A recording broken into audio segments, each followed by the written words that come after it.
మనకు సంస్కృతంలో ఒక సామెత ఉంది. గతజల సేతుబంధనం అని. నీరు వెళ్ళిపోయిన తర్వాత ఆనకట్ట కట్టడంలో ఏమీ ప్రయోజనం లేదు కదా. ఆ నీరు రాకముందే ఊహించి ఇక్కడ వస్తుంది అని ఆనకట్ట కట్టినట్లయితే ఆ నీటిని బంధించగలం.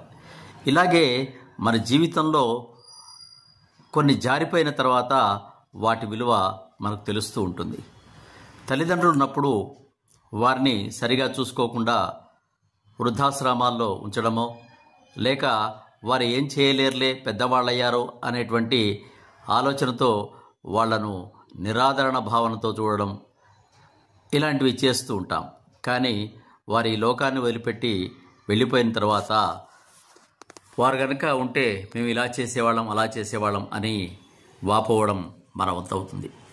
అలాంటివే ఇక్కడ కొన్ని నిత్య సత్యాలను కూడా మనం చూడవచ్చు.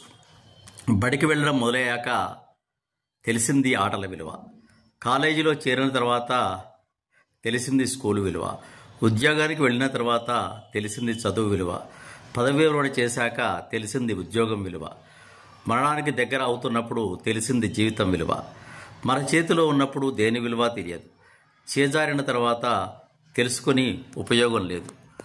కాబట్టి ఇలాంటివి చదివినప్పుడు, ఇలాంటివి తెలుసుకున్నప్పుడు, ఇలాంటి విషయాలు మన దృష్టికి వచ్చినప్పుడు ప్రస్తుతం మనం ఉన్నటువంటి సమయము, కాలము, మన జీవితం ఎలా ఉంటుంది అని ఆ ఉన్న వాటి యొక్క విలువను గుర్తించి బంధాలను నిలుపుకోగలిగితే జీవితం కొంతలో కొంతైనా పరిపూర్ణం కావడానికి అవకాశం ఉంటుంది. అవి చేజారిన తర్వాత వాటి విలువ తెలిసి కూడా ఉపయోగం లేదు. కాబట్టి ఉన్న ప్రతి అవకాశాన్ని, ఉన్న ప్రతి బంధాన్ని కూడా దృఢపరుచుకొని, అవి చేజారిన తర్వాత చేతులు కాలిన తర్వాత ఆకులు పట్టుకున్న చందంగా కాకుండా ఉన్నప్పుడే విలువ తెలిసి జీవన మాధుర్యాన్ని పంచే ప్రయత్నం చేయాలి. శుభం భూయాత్. స్వస్తి. సబ్స్క్రైబ్ ఆచార్య శ్రీ శక్తి ఛానల్.